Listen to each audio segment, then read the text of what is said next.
Bad blood between Fergie and the royal family.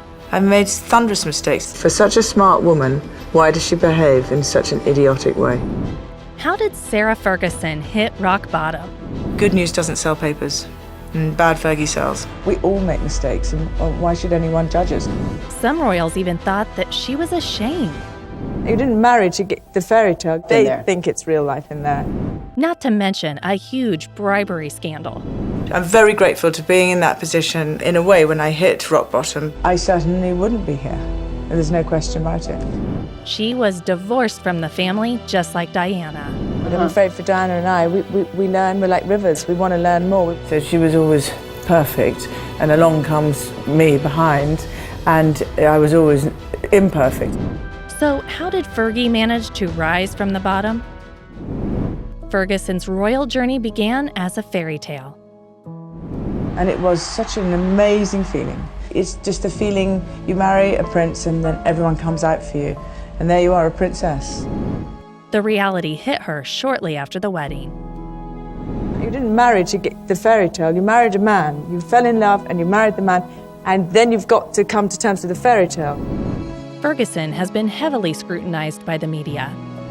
Now, it's not a fairy tale, it's real life in there. Well, so to speak. They think it's real life in there. They criticized her appearance and marriage. I know that deep down I'm okay. So many people can write horrible things, and every day somebody writes absolutely diabolical things about me, but I know that's not me. Luckily, she found her ally in Princess Diana. So she was always perfect, and along comes me behind, and I was always imperfect, and I'm still imperfect, and that's okay too.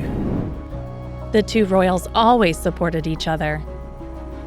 And I think that that's what's so exciting about two best friends like Diana and I, is that we can grow together and transform together. Ferguson also could see Diana's huge pain. So I think that she just glides, really, and she's very, very tall and very beautiful, and she's been through a huge amount of discovery in her own self and a huge amount of problems with her own life. They both reportedly had a divorce pact. It meant they'd announce their divorces at the same time. I'm afraid for Diana and I, we learn, we're like rivers, we want to learn more, we want to go around the next corner.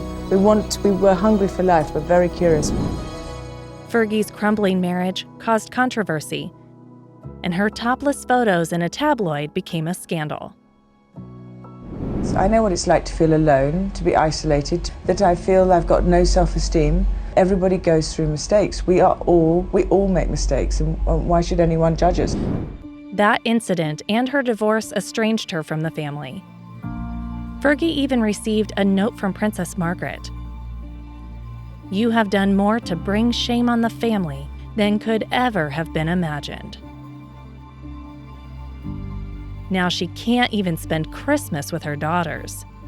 It's a royal family occasion, and I'm divorced from the royal family. And so I don't get to spend time with them. But I'm glad, because I give the Queen a lovely gift of my girls. The Duchess even tried to reflect on her behavior. I can't get over the stupidity of me, you know. The first person who said it was my father-in-law. For such a smart woman, why does she behave in such an idiotic way? Her biggest mistake, however, happened in 2010. Fergie accepted $40,000 from an undercover reporter. She took money to expose her ex, Prince Andrew. Many thought she had betrayed her family. Don't try and trick me now, because I'm not going to play this game. Delete that bit. John, can you just delete it, please, that bit? Because I don't want to go down this... Duchess, I'm asking very fair questions of you. No, it's too tabloidy. This scandal made Fergie persona non grata. I think not only did I betray myself, because I believed him, and I didn't follow my instinct. I think that's the most difficult thing to live with. That incident ruined the Duchess image. Had I listened to my instincts, I would have known to walk away. I didn't. The media became even more vicious to her. My mistakes have been put on the public stage. Other people's mistakes aren't. And there are many things that are good, but good news doesn't sell papers, and bad Fergie sells. The whole situation became a turning point. I'm very grateful to being in that position in a way when I hit rock bottom because of it, it woke me up. It took years for her to gain back the trust. And I tried so hard not to offend anyone that I, in the end, offended myself very brutally, to a point of destruction.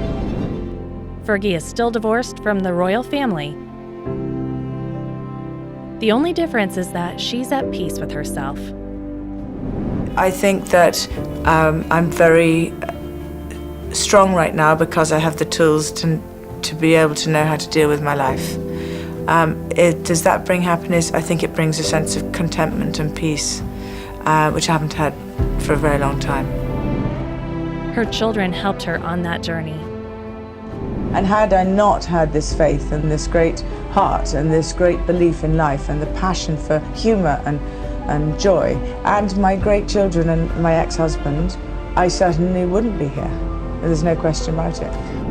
Her relationship with the royals is still full of rumors. Do you think Fergie learned a lesson from her mistakes?